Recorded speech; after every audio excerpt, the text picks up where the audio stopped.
Hello friends, my name is Ashok Savani and I am basically mechanical engineer having more than 25 years of experience. I have more than 22 years of experience in power plant field in maintenance and project management related activities. And lastly, I have more than 3 years of experience in procurement function in a civil infrastructure project. Today, I will conduct a session on the definitions, which is the part of the API 570 Piping Inspector Certification Program. Those candidates who are aspiring to get the certification for API 570 Piping Inspector will be knowing that the definitions are the basic concepts of this piping inspector certification program, and by understanding these various definitions you can understand the other concepts of the API 570. So we will start one by one. These definitions are very simple to understand, and I have made it like so that the people can understand in a very simple way. So first is chemical plant. As the name suggests, chemical plant is the industrial plant who manufactures the chemicals or processes the chemicals or the raw materials for chemicals. So, and that chemical plant can be include supporting and service facility like storage yard, utilities, waste treatment plants. All this comes into the chemical plant. Next one is assembly. Assembly is the joining together of two or more piping components. The joining can be by different methods like bolting, welding, bonding, screwing, brazing, soldering, cementing, or use of other packing devices. And by use of these methods, you can join the piping components, and that is called the assembly. Next one is engineering design. Engineering design is the design of the piping system which can be developed from the process and mechanical requirement, and which can conform to the code requirement, standard or code requirement. And the output of the engineering design will include all specifications, drawings, data sheets, and whatever other required documents. That these all the documents are the part of engineering design. Next one is designer. It is simple. The designer is the person or the organization who designs the component, or he is the responsible for designing of the components. Next one is erection. Erection is basically the installation of piping system, and the installation can be at the defined locations or on the designated supports which are designed by the engineering designer. And erection is also includes field assembly, fabrication, examination, inspection, testing, whatever requirement as per the standard code. Next one is fabrication. Fabrication is mainly the preparation of piping for erection. Before erection, you have to prepare the piping and piping components which can be installed in a easier way. So fabrication is mainly the preparation of piping for assembly, and the processes for fabrication is included like cutting, threading, grooving, forming, joining, like that. And fabrication can be performed in shop or in the field. Next one is the definition of flammable fluid. Flammable fluid is which fluid which is its vapors, which can produce vapors and that can be ignited and can be burned in the air. So there are some fluids which under some definite conditions, maybe ambient or some other operating conditions, in which they produces the vapor and that vapors can be ignited and that will burn into the air. So the flammable term is applied on service conditions for fluids for purposes like flammable or combustible. Next is fluid service. Now there are different types of fluid service. We will go one by one. Main thing one is fluid service. Fluid service is the application of a fluid in piping system for which it is designed, and its combination of fluid properties, operating conditions, and other factors which can which is the basis for design of that piping system. So there are different types of fluid service, and we will go one by one the different types of fluid service. The first one is very simple fluid service, that is category D fluid service. Category D fluid service is one which is totally non-flammable, non-toxic, and there is no damage to any human tissue when one is exposed to that fluid. So we can say it is a very normal fluid service, like drinking water or normal water supply. Okay. Here the design gauge pressure is not exceeding 150 psi and design temperature is not greater than 186 degrees centigrade. So this is called category D fluid service. Next one is category M fluid service. Category M fluid service is, we can say, the chemicals which are toxic or which are highly toxic. Okay, so when somebody comes into the exposure of that chemical can harm the person or by breathing or bodily. So after that we have to take prompt restorative measures to nullify that exposure.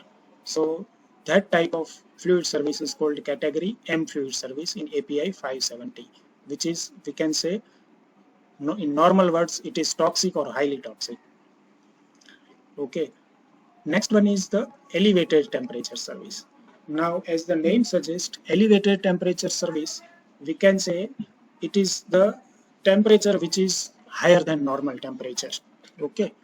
And that, what is that higher temperature is defined in the ASME section, ASME B31.3 and the table 302.3.5, where there are different temperature TCR is defined for different type of base metal. And what is TCR? TCR is temperature 25 degree below that temperature which is defined in that table. So when we go with by the different base metals, we have to first take the TCR from that tables, and we can come down to 25 degree centigrade temperature, and when that temperature is applicable to specific piping, we can consider it as an elevated temperature fluid service. Next one is high pressure fluid service. As the name suggests, the pressure of the fluid is high. Now, what is the high pressure? High pressure has to be specified by the owner of the plant based on the piping design and construction. And what he has to consider is ASME B31.3 chapter 9, that is the complete chapter is for high pressure piping, where he has to consider the piping design and construction, and keeping in mind that the high pressure fluid service has to be defined by the owner. Next one is high purity fluid service. High purity fluid service, as name suggests, is the fluid should be completely pure. That means the different types of methods of piping, fabrication, inspection, examination, testing, which is not covered in the code, okay, but to produce a controlled level of cleanliness. It means that that type of production methods has to be adopted, which produces a controlled level of cleanliness of the piping. And this type of piping system is applicable for high purity fluid service. And it is defined for other purposes like high purity, ultra high purity, hygienic or aseptic. Next one is normal fluid service. The fluid service pertaining to most piping covered by this code, that is ASME B31.3, where the other fluid service is not applicable. The balance, whatever fluid service remains, is the normal fluid service. Means other than category D, category M, elevated temperature, high pressure or high purity fluid service, when any one of this is not applied, the fluid is considered as normal fluid service. Now, whenever we refer some standards or codes, There are some grammatical words we should understand what is the meaning of that. So there are 3-4 words like that. Like one is may, may. Sometimes we may come across the sentences in standard or code like may. So the may is the possibility. So in the terms of standard or code, it indicates a provision neither required nor prohibited. So you can do or you cannot do as per that code, as per that line which specifies the word may. So it is not compulsory. That is the then second one is shall, shall. That is whenever you come across a sentence with shall or shall be, it is the compulsory requirement of code or that particular standard. So the term indicates a provision is a code requirement. So you have to compulsorily follow the requirement which is given in that sentence, which has the meaning of shall or shall be. Next one is should. Should is again, it is a provisional requirement, or we can say it is a recommended. So whenever there is a sentence containing should, the provision is recommended. So you can either follow it or not follow it, but if you follow it, it is a good practice. It is not a mandatory requirement of code. So these points you have to keep in mind while you are reading or while you are going through any standard or code. What is the difference between may, shall and should? May is the possibility, either you can do it or you cannot do, there will not be any difference. Shall is the compulsory requirement of that particular code or standard, and should is the recommended practice, which is good practice if you do it. If you don't do it, there is no problem. The code is not compulsory required by should. Next one is the owner. Now owner owner of the plant is the that can be a single person, that can be a partnership, organization or a business who is ultimately responsible for design, construction, operation and maintenance of a facility. That is called the owner. Next one is packaged equipment. Package equipment is mainly an assembly of different pieces of equipment at different stages of equipment, and all the stages or all the pieces are interconnecting piping and connections for external piping. That assembly can be mounted on a skid or other structure prior to delivery.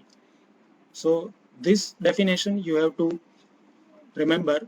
Packaged equipment, assembly of individual pieces or stages of equipment, complete with interconnecting piping and connections for external piping.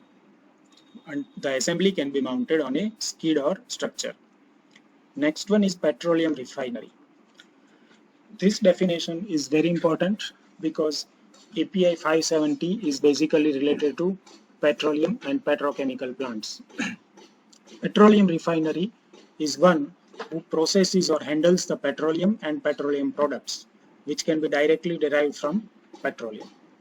That can be individual gasoline recovery plant, treatment plant, gas processing plant, liquefaction plant, or integrated refinery having various processes within that.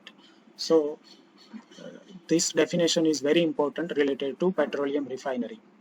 Next one is process unit. Process units is one whose area is the boundaries are designated by the engineering design within which reactions, separations and other processes are carried out. The designer will define some boundaries within which some processes will be there, some processing plants will be there, some reactions will be there. These are called a process unit. And examples of these process units: loading areas, terminals, bulk plants, compounding plants, tank farms and storage yards. These are not included in process units, okay, because these are not main process plant, but they are the accessories of the process plant.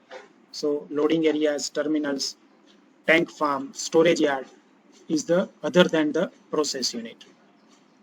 Next is representative. Representative is the person or an organization who works on the behalf of owner. We have earlier seen the definition of owner. Mainly, the owner is responsible for total design, engineering, construction, operation, and maintenance of the plant. Whenever owner designates some person or organization owned by him to carry out some specific responsibilities, that person or organization is called the representative of that owner. Room temperature is very simple. It is the temperature between 10 degrees centigrade to 38 degrees centigrade, which is the room temperature. Design temperature is maximum temperature for which the component or material is designed to withstand the same. The definition is like that: maximum temperature it is designed to withstand at the same time that it sees the maximum pressure to which it is designed. At that time we have to see also the maximum pressure also. At that maximum temperature, maximum pressure condition is also to be designed accordingly, and that is called the design temperature. Now the important definition is excursion. What is excursion? Excursion is the condition which exceeds the design condition. Means pressure, temperature, or any of pressure or temperature or both exceeds the design condition. That is called the condition of excursion. Next one is the operating condition. What is operating condition? Operating condition is the condition which is applied within the design conditions. Means pressure and temperature which is within the limit of design conditions are called operating condition. Next is service condition. Service condition is the combination of all, means whatever type of condition which is put into service is service conditions. Any operating conditions or excursion, means exceeding the design conditions also, that can be considered as a service condition. Maximum allowable working pressure, MAWP. This is very important for API 570 because this term is frequently asked in the examinations, and we have to even calculate this MAWP in some examples in the examinations. So, and it is very simple. MAWP is the maximum pressure that a component is designed for. It is, in definition, it is very simple, but by calculation we have to have some formula along with that can be discussed in a different session, where this all formulas and everything has been given in the standard or code. Next one is branch connection fitting. Now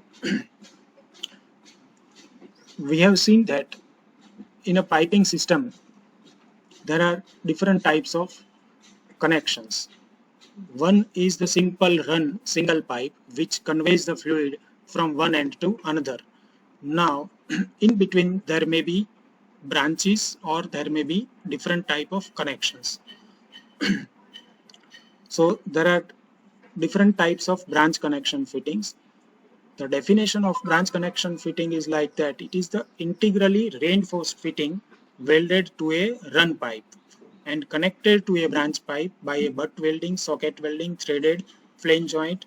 Includes a branch outlet fitting conforming to standard MSS SP 97. So it is a simple thing, a branch connection which is welded to the main run pipe and connected to the branch pipe which is branched off from that point. That is called branch connection fitting.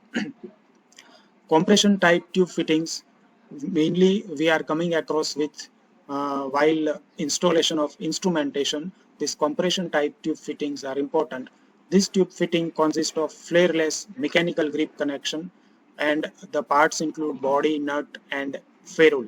So when we install the instrumentation, we have seen this type of compression type of tube fittings.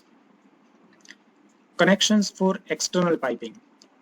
Now, the integral parts of individual pieces of equipment that are designed for attachment of external piping are called connections for external piping. Whenever we have to attach the external piping with the main piping, whatever integral parts we are joining or we are designing for that, that is called connections for external piping. Phase seal fitting. Phase seal fitting, that is mainly used in high purity fluid service, which incorporates two machined faces and a metallic gasket between it, so that there is a high leak integrity seal. So there is no leakage at all during any condition. For that, this phase seal fitting is used, where two machined faces are joined together with a fine machined metallic gasket in between them. That is called phase seal fitting. Next is hygienic clamp joint. This is a specific type of clamp joint in which a tube outside diameter union consisting of two neutered ferrules having flat faces with a concentric groove and mating gasket that is secured with a clamp providing a non-protruding recessless product contact surface. Here the two faces, flat faces, in which there is a concentric groove, and there will be some mating gasket which will fit into exactly that into groove, and a perfect joint will become recessless and product contact surface. That is called the hygienic clamp joint. Now, inline portions of instruments. What is the inline portions of components? Inline portions of instruments are those pressure containing portions of instruments that are in direct contact with the fluid when installed in a piping system. Means whatever directly we are installing the instruments on piping, like pressure gauge, pressure transmitter, transducer, all these are which is directly incoming with contact of the main fluid, that is called inline portions of instruments. Next point is miter or miter bend. You must have seen the bend of a pipe, okay, bend or sometimes elbow also. Now, simple bend is a 90-degree curved bend, okay, but sometimes it happens that that 90-degree curved bend is not possible in some larger diameter bends. For that, two or more straight sections of pipe are cut and they will be matched and joined in a plane bisecting the angle of junction there. So there will be a change in direction greater than 3 degree. So it is not compulsorily that miter bend is 90-degree only, but the joint can be anywhere greater than 3 degree, and this is mainly applicable for large diameter pipes. Nominal. We are listening the nominal diameter, nominal size. So what is nominal? Nominal is a numerical identification of dimension, capacity, rating, or other characteristics used as a designation, not as an exact measurement. Whenever you identify an item size with a nominal size, it is not the exact measurement. It may be higher or it may be lower than that, but it may be somewhere around this. Means that is why it is called a nominal. It is a numerical dimension for pipe diameter or capacity or rating, like that. In the same way, it is NPS, nominal pipe size.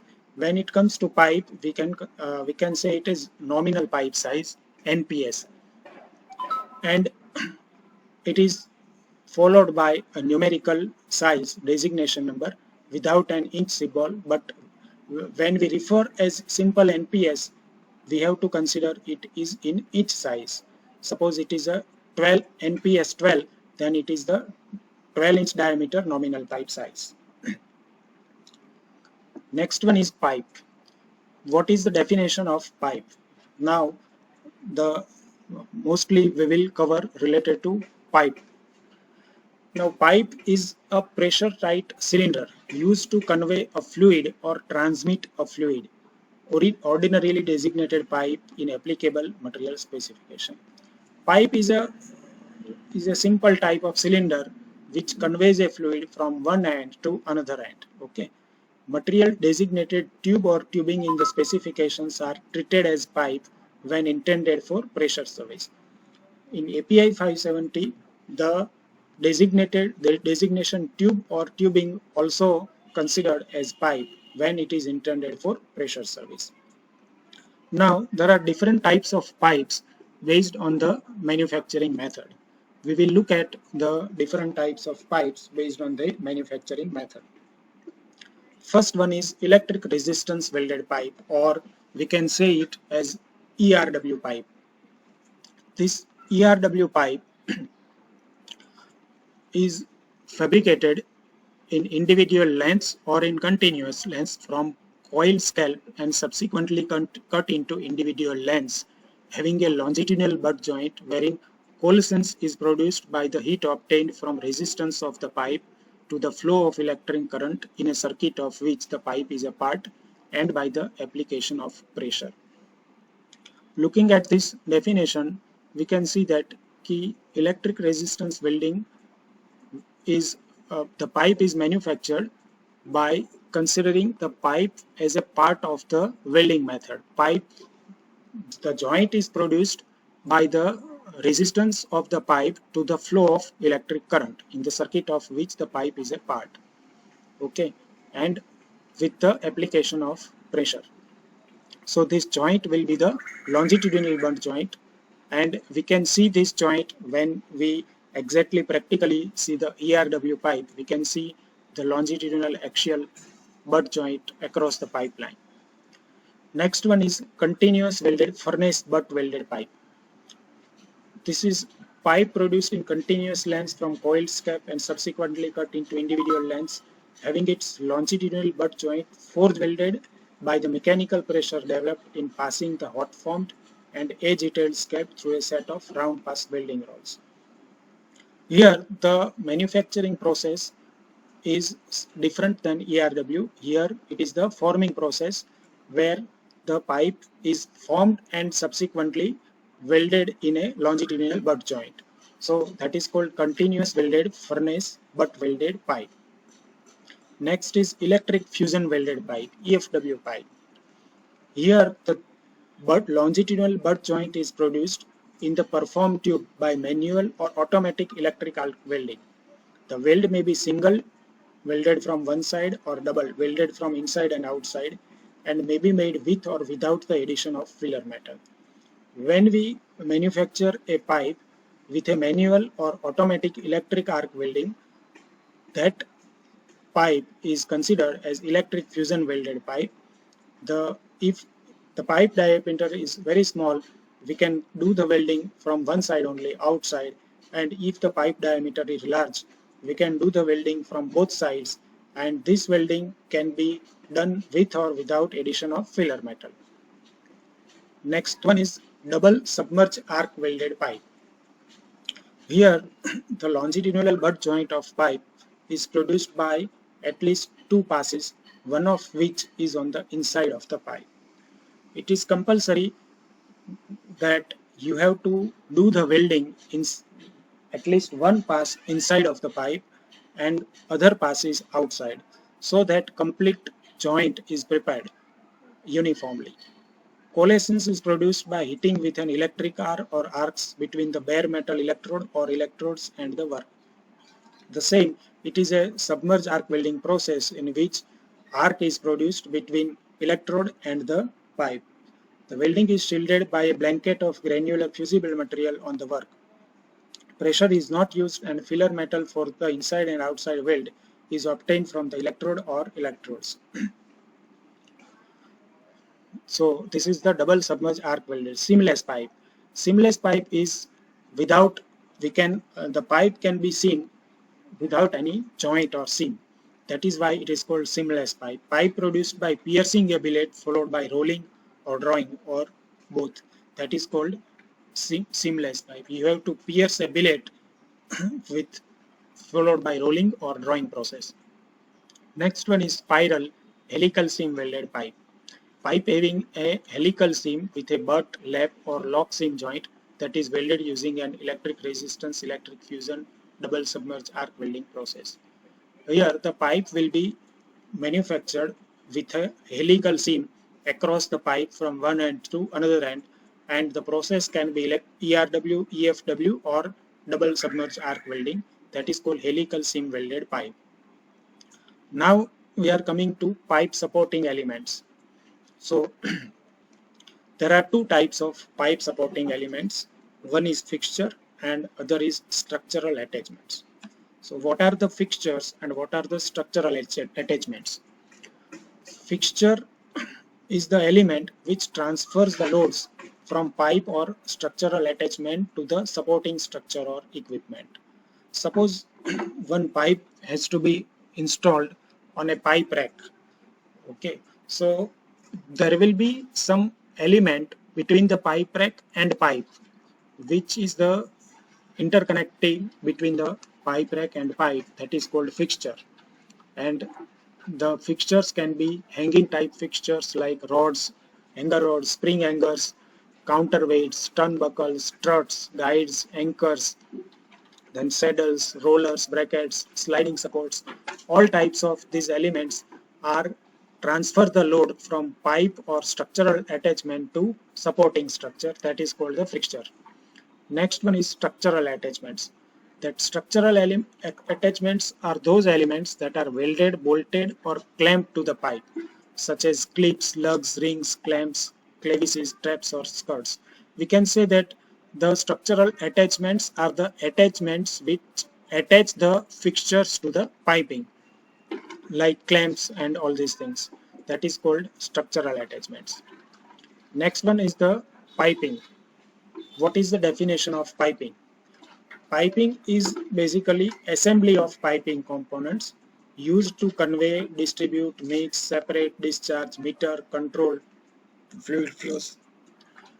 That include pipe supporting elements, but does not include support structures such as building frames, bands, foundations, or any equipment excluded from this code. So this definition says that piping component is used to convey, distribute, mix, separate fluid flow. But this piping is not included by supporting elements.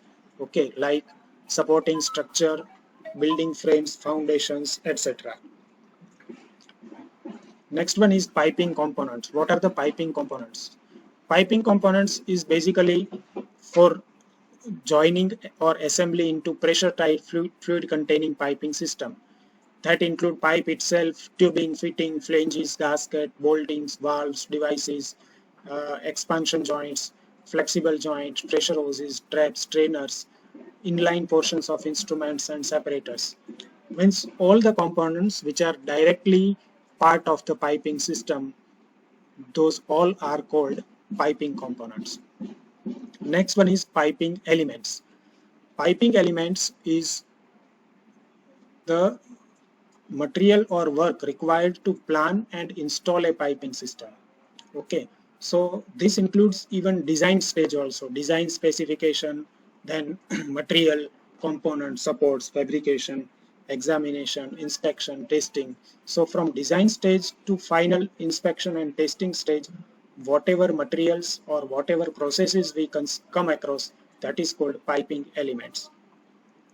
Next is piping installation.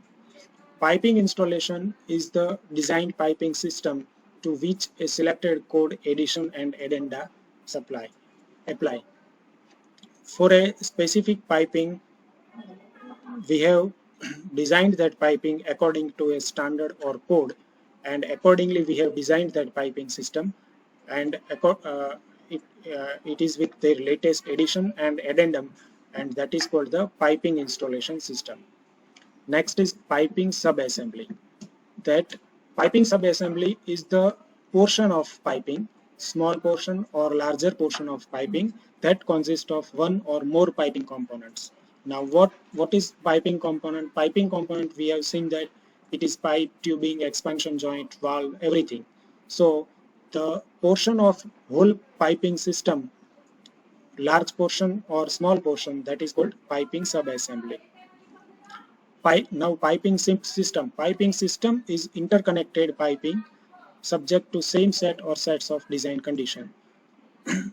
When some interconnected piping is subject to same design conditions, then it is called a one piping system. At some point the design conditions change, then after that those piping is called the another piping system. Next one is severe cyclic conditions. This is related to a fluid service which is coming into the fatigue loading, where the specific piping component or joint for which the owner or the designer determines that the construction to better resist fatigue loading is warranted. Whenever there is a chance of fatigue loading, the owner or the designer has to design and construct the piping based on the fatigue loading requirements. That is called the severe cyclic conditions. Next is bolt design stress. The design stress to determine the required cross-sectional area of bolts in a bolted joint. Whenever we do a bolted joint by a flange, whatever design stress is designed for that cross-sectional area of bolt, that is called the bolt design stress. Next is hydrostatic design stress, HDS. Hydrostatic design stress is maximum continuous stress due to internal pressure to be used in the design of plastic piping, determined from the hydrostatic design basis by use of a service factor or design factor. So when we do a hydrostatic design of a component, we consider the maximum continuous stress acting due to internal pressure of that component, and it is for the mainly used for plastic piping, and it is called hydrostatic design stress, HDS. Service life.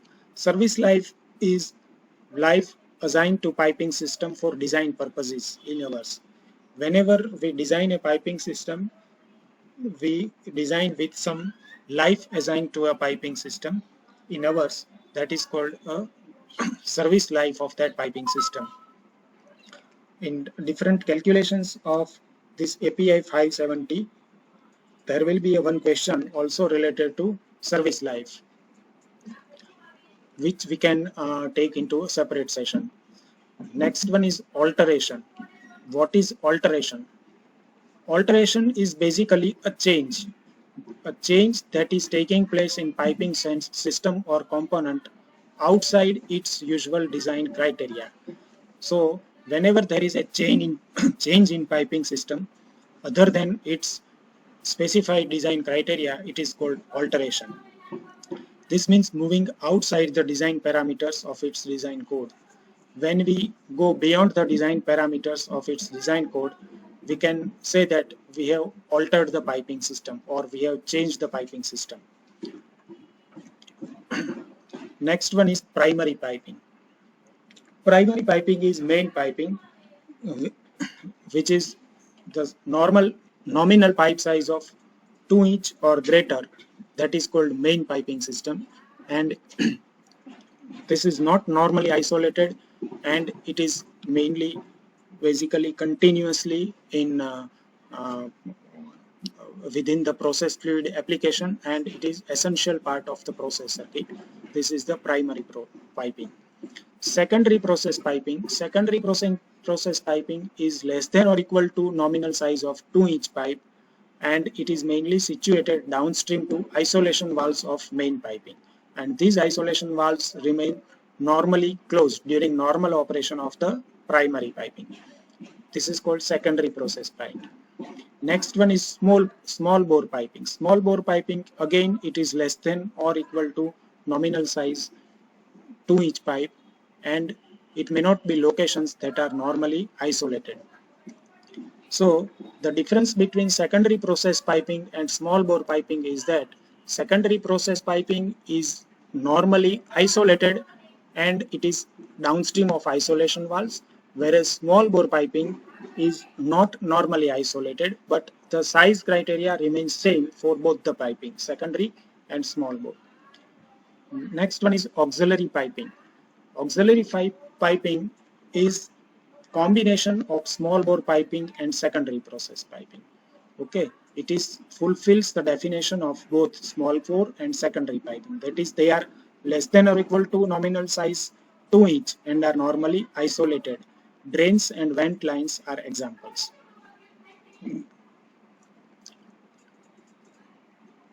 So whenever we come across drain line and vent line of a main pipeline, it is called auxiliary pipeline, and the size criteria is less than or equal to nominal size 2 inch. Air hardened steel. It is a air hardening is a type of, we can say, heat treatment. A steel that hardens during cooling in air from a temperature above its transformation range. The any steel referring to its iron carbon diagram has some transformation temperature range. So whenever the steel hardens during cooling in atmospheric air from a temperature above its transformation range, that is called air hardened steel. Arc cutting. So along with these welding processes, there are some cutting processes also included in the API 570. So definition of arc cutting is a group of cutting process where the removing of metals is effected by melting with the heat of an arc between an electrode and the base metal.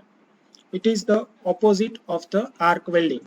In arc welding, we heat the base metal with the help of arc between electrode and the base metal. Whereas in arc cutting, we are cutting the metal with the help of arc between electrode and the base metal. And there are different types of arc cutting like carbon arc cutting, metal arc cutting, gas metal arc cutting, gas tungsten arc cutting, plasma arc cutting, like that. Next is arc welding. We have already seen it is a process of welding wherein coalescence of two metals achieved by heating an arc or arcs with or without the application and with or without the use of filler metal. So it is basically the process of producing an arc between electrode and metal and joining together two metals with or without the use of filler metal. It is called the arc welding. Next point is autogenous weld. Autogenous weld is a weld made by fusion of the base metal without the addition of filler metal. It is, the example is gas tungsten arc welding.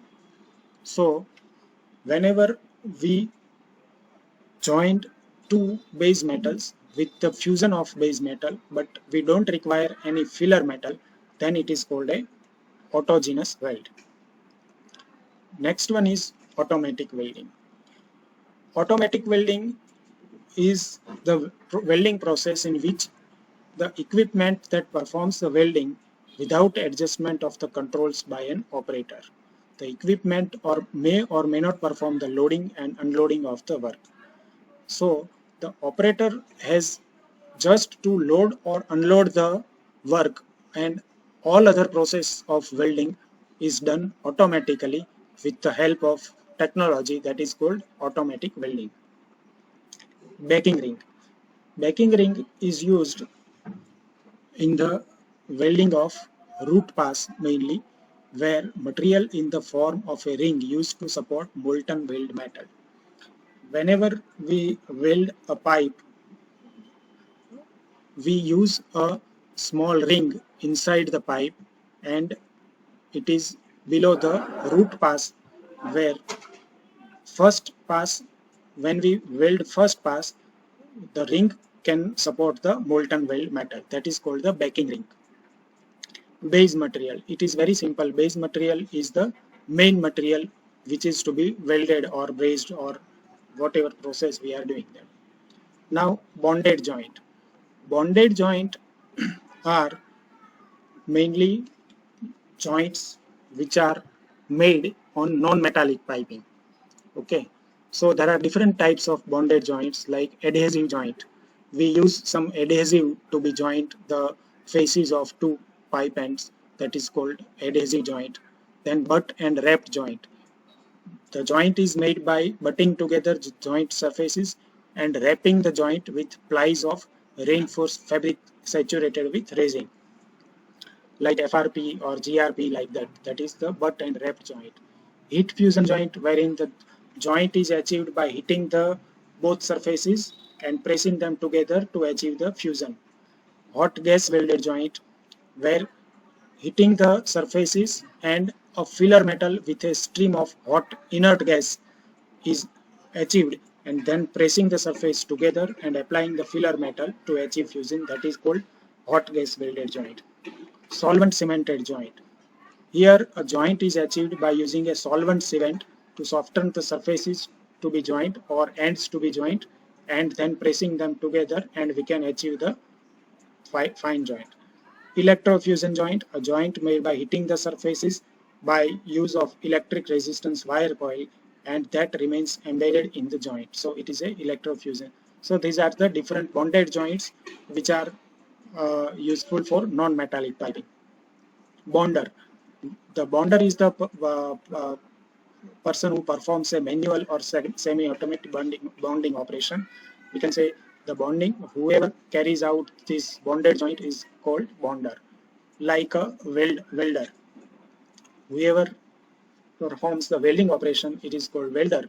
The same way, whoever person is doing the bonding joint, that is called bonder. Bonding operator. Bonding operator is the person who operates the machine or automatic bonding equipment. Bonding procedure.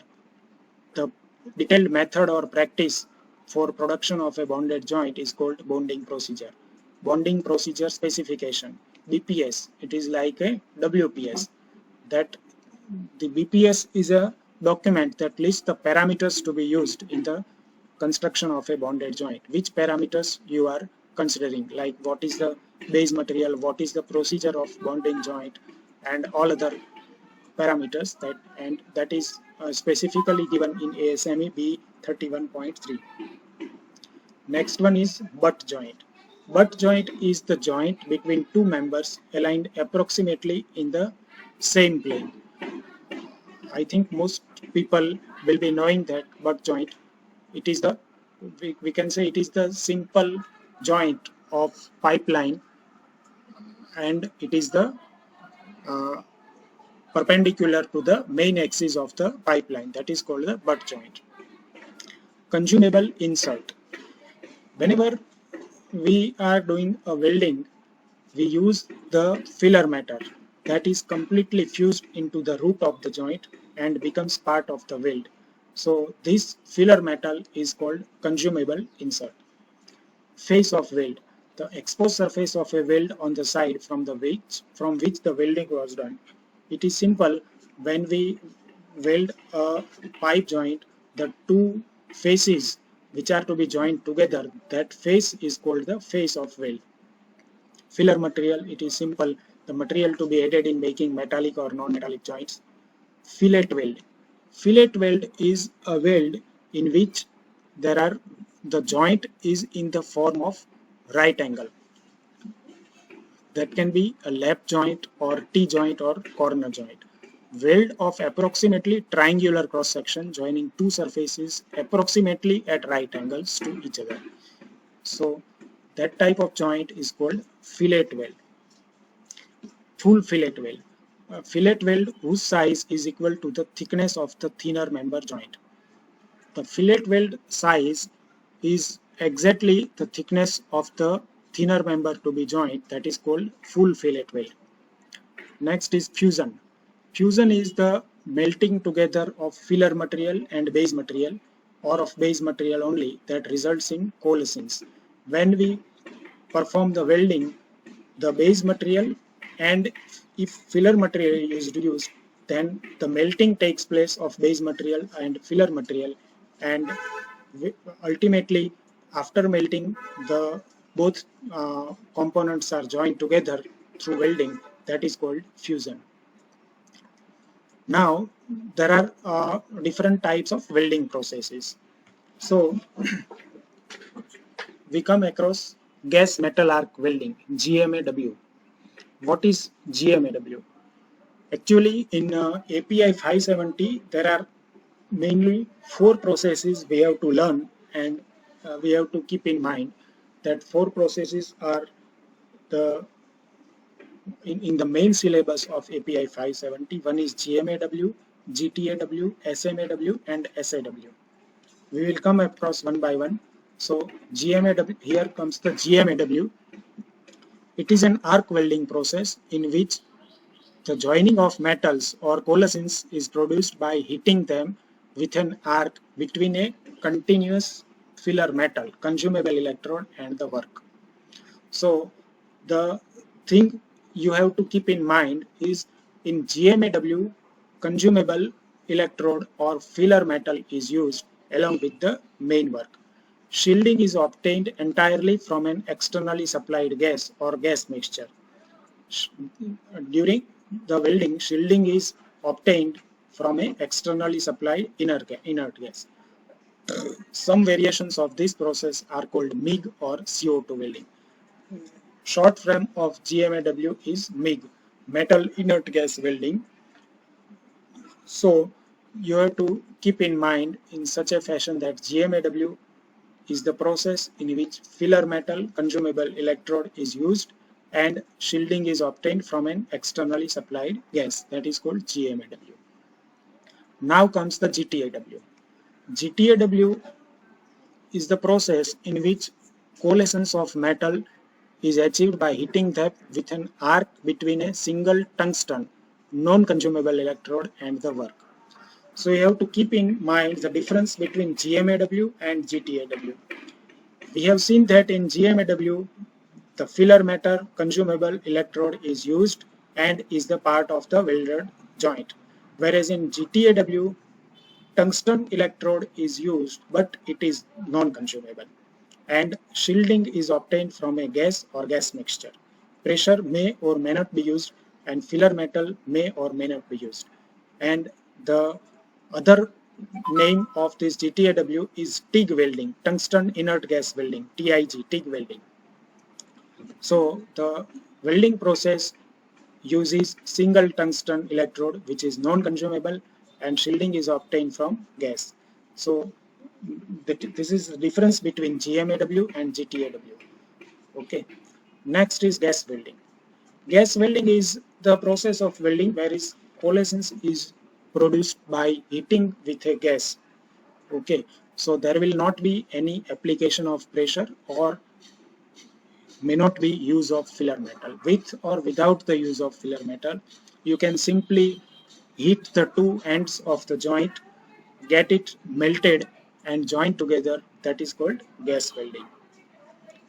Groove weld, a weld made in groove between two members to be joined. It is a simple and very widely used whenever we use higher thickness components to be welded.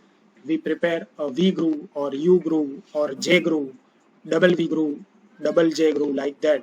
So that when we prepare that type of specific geometry to be welded together, that is called the groove weld.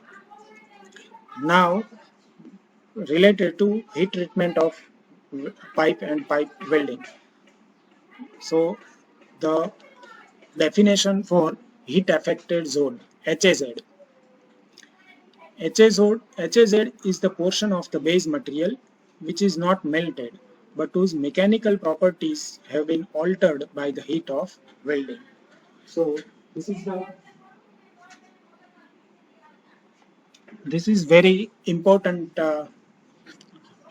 area of the welding where heat affected zone. Heat affected zone, when we weld together some material, the portion of the base material which is not melted but has an effect of welding and by which their mechanical properties or microstructure have been changed by the heat of welding, that is called the heat affected zone. And now we come to the heat treatment, various processes of heat treatment. What is the definitions of different types of processes of heat treatments?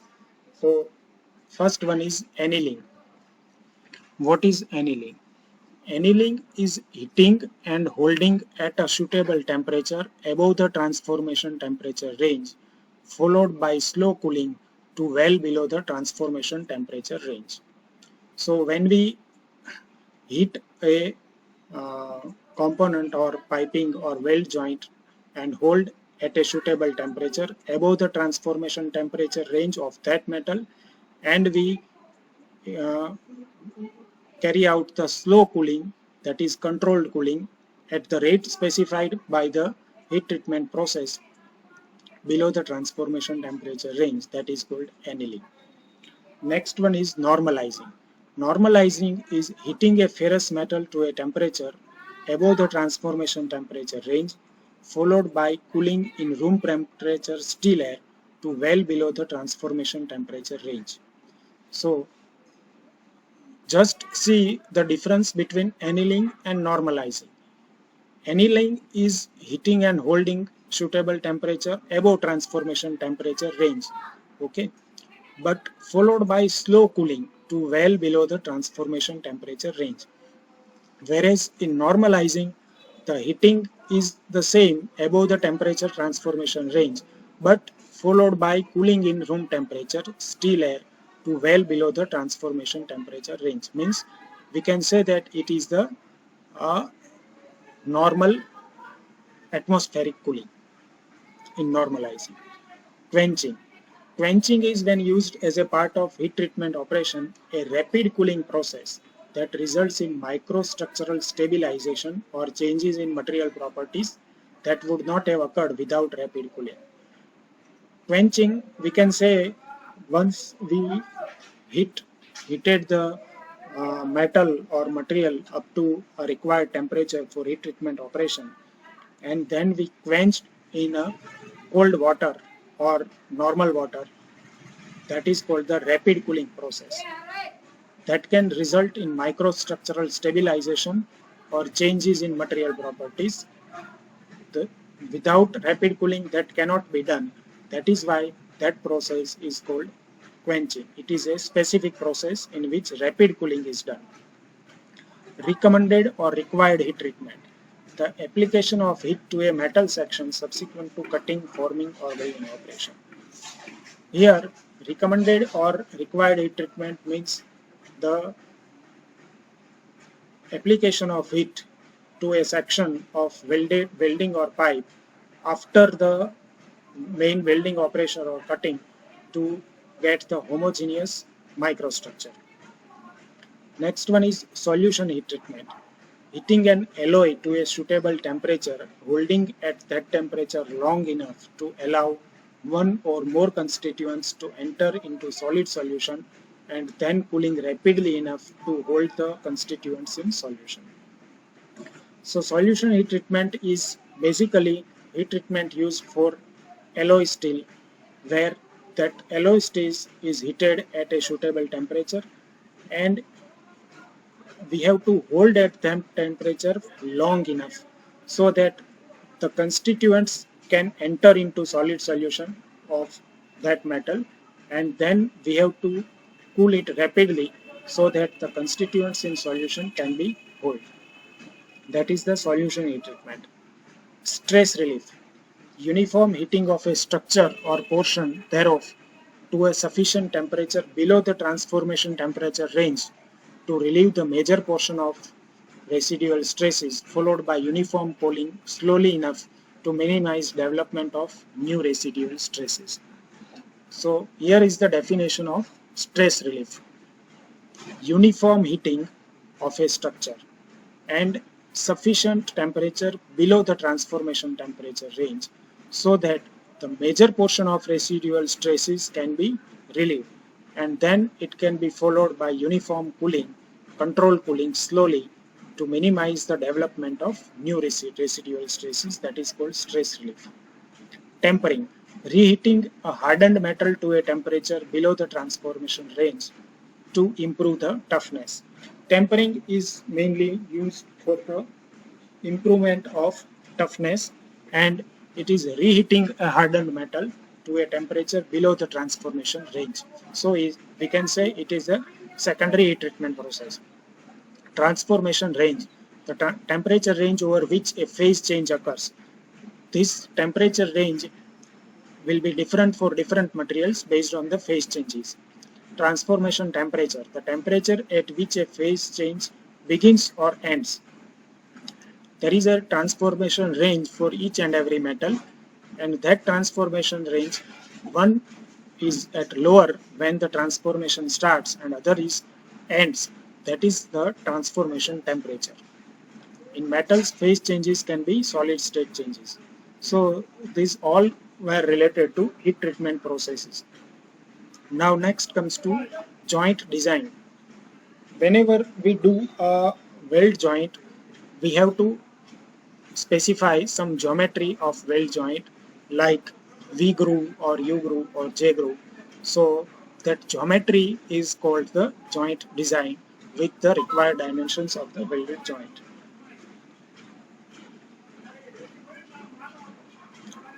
Next one is manual welding.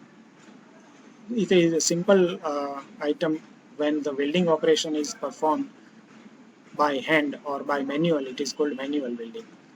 Next one is mechanical joint. What is mechanical joint? Mechanical joint is for the purpose of mechanical strength or leak resistance, in which mechanical strength is developed by threaded, grooved, rolled, flayed, flanged pipe ends, or by bolts, pins, rings, and the leak resistance is developed by threads and its compounds, gasket, rolled ends, coking, machine, mated surface. This is called mechanical joint. Means different types of joints, we can say threaded, grooved, rolled, flange joints, gasket joint, machined joints, mating surfaces. All types of these joints are called mechanical joints, where we can achieve mechanical strength or leak resistance. Next is orbital welding. Orbital welding is a automatic welding process in which electrode rotates around the circumference of a stationary pipe or tube. That is called the orbital welding. The main system is electrode has to rotate or orbit around the circumference of a stationary pipe or tube. That is called the orbital welding, and we can say it is a automatic machine welding. Oxygen arc cutting, the type of cutting process where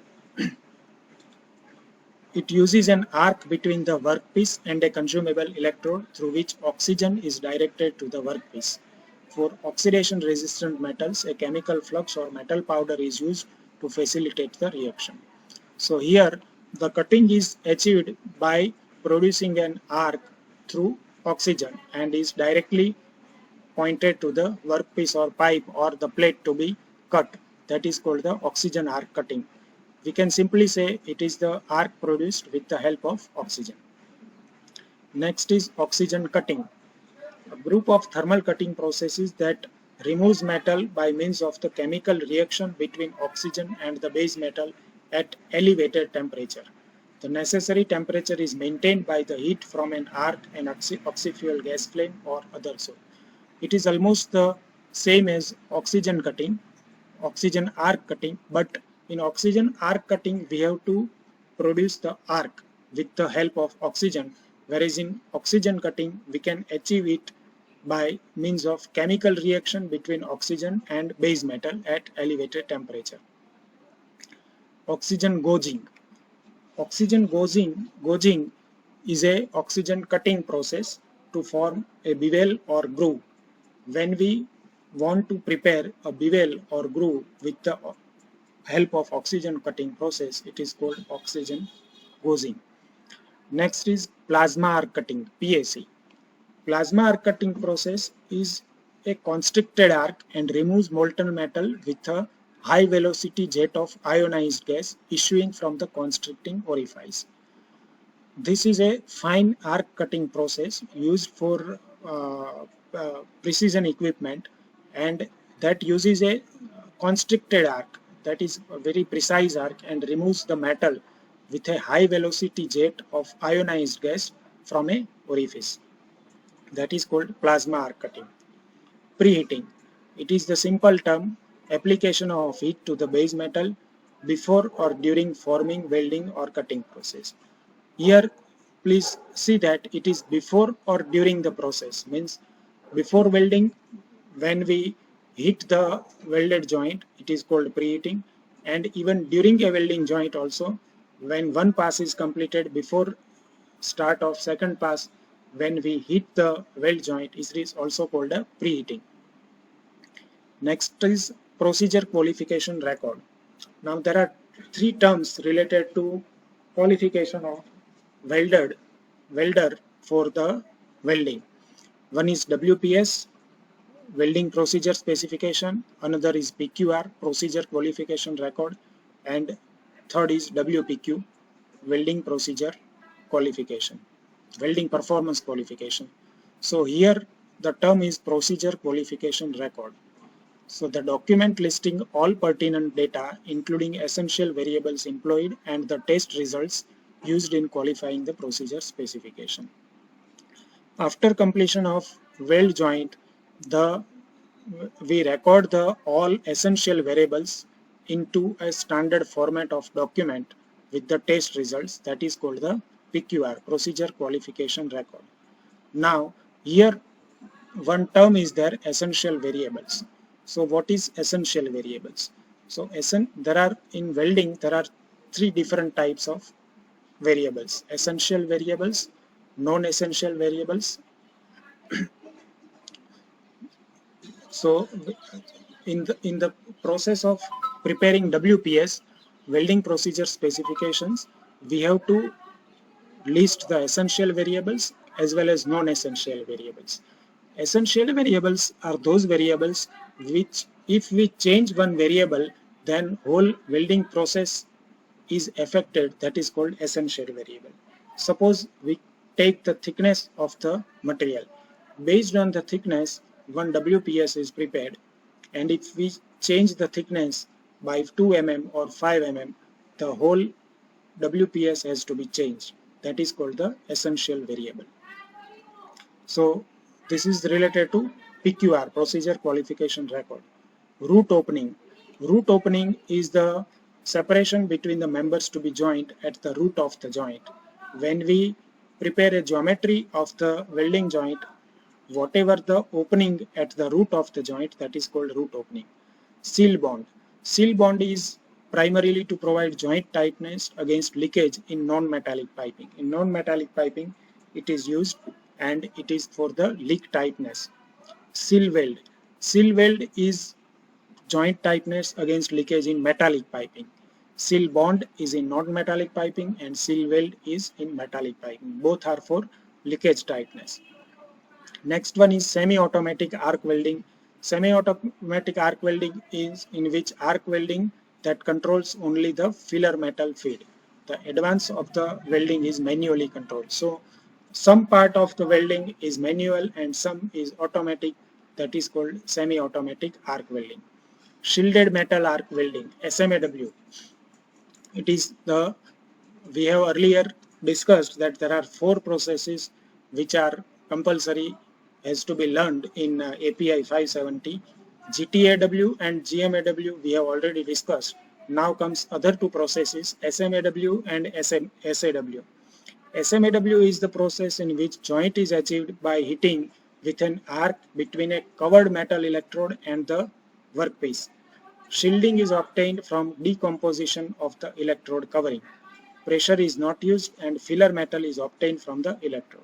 So electrode is basically a covered metal electrode. So there is 2 parts in electrode. One is core electrode, and outside the main electrode, that is the covering of metal, and the shielding is obtained from that electrode covering, and filler metal is obtained from the main core of the electrode. That is called shielded metal arc welding, where we use the covered metal electrode.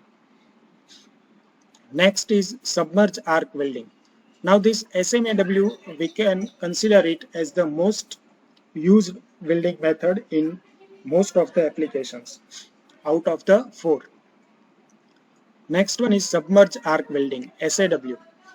Here the arc welding is obtained with the help of arc between bare metal electrode or electrodes and the work. The arc is shielded by a blanket of granular fusible material on the work. So in SAW, The shielding is achieved by a separate granular fusible material, which is along with the welding. The arc is shielded by blanket of granular fusible material on the work. And here pressure is not used, and filler metal is obtained from the electrode and sometimes from a supplemental source, welding rod, flux or metal granules. So this is called SAW, submerged arc welding. Next is tack weld. Simple, most of the people may have seen this tack weld. This is a temporary weld to hold the parts of weldment in proper alignment until the final welding is done, that is the tack weld. Now comes the throat of a fillet weld. When we do a fillet weld, there is a portion is called throat. The theoretical throat, the perpendicular distance from the hypotenuse of the largest right angle that can be inscribed in the weld cross section to the root of the joint. Here presently I cannot explain on a geometrical shape, but otherwise it will be helpful. But theoretical throat is basically when we do a fillet weld, there is a triangular portion become, okay. So the perpendicular distance from the hypotenuse of that fillet weld that forms a right triangle, and that can be inscribed within the weld cross section, that is called the theoretical throat. Actual throat is the shortest distance from the root of a fillet weld to its face. And effective throat, the minimum distance minus any reinforcement, convexity between the weld root and the face of a fillet weld, that is called effective throat. This you can better understand with the help of a geometry of a fillet weld, which is already explained in ASME 31.3. This can be taken into more detail in a separate session. Next is toe of weld. The junction between the face of a weld and the base material is called the toe of a weld. Tungsten electrode, non-filler metal electrode used in arc welding or cutting, made principally of tungsten. It is simple, the metal electrode made from tungsten. Weld, what is the definition of weld? Localized coalescence of material wherein coalescence or joint is produced either by heating to suitable temperature with or without the application of pressure, or by application of pressure alone and with or without the use of filler metal. So this is the definition of weld. It is very important. Localized joint of material where joint is produced by heating at suitable temperature with or without the application of pressure, or application of pressure alone, or with or without the use of filler material is called weld. Next is borescopic examination. Now this most definitions will come related to non-destructive testing or examination and testing of piping. So borescopic examination is a visual examination aided by a mechanical or electromechanical device to examine the inside diameter of inaccessible weights.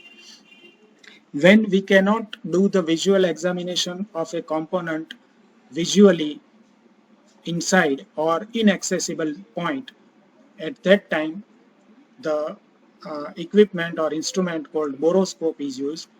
That is called, it is a borescopic examination. Now types of examination.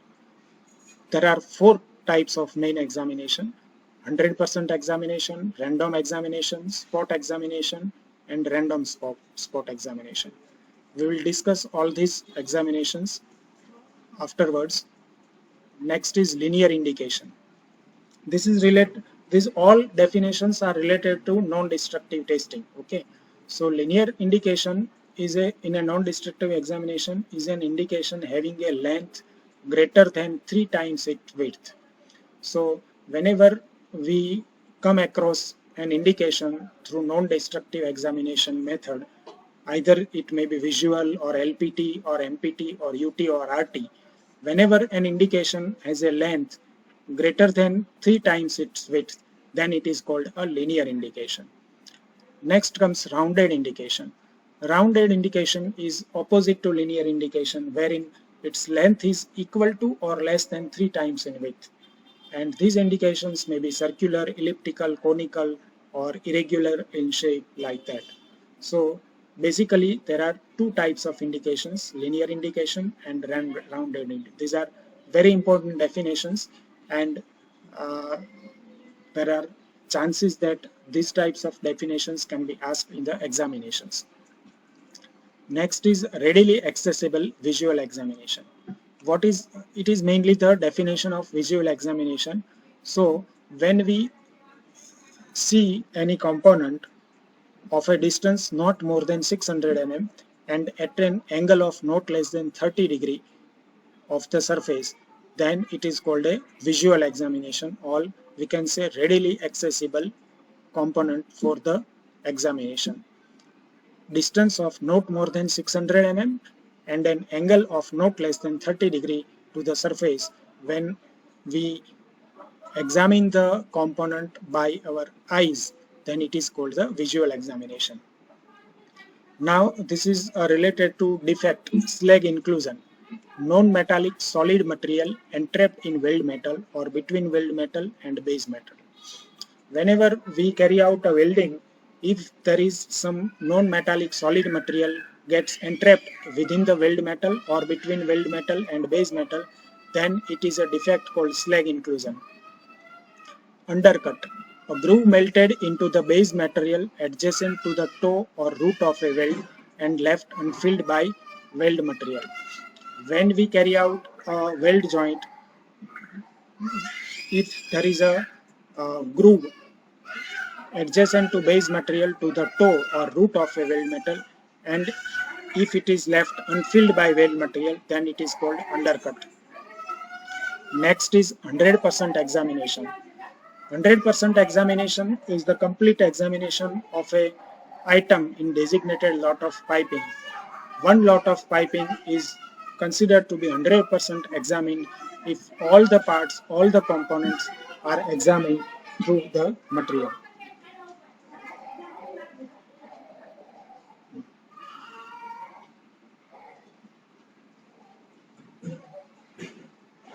Next one is random examination.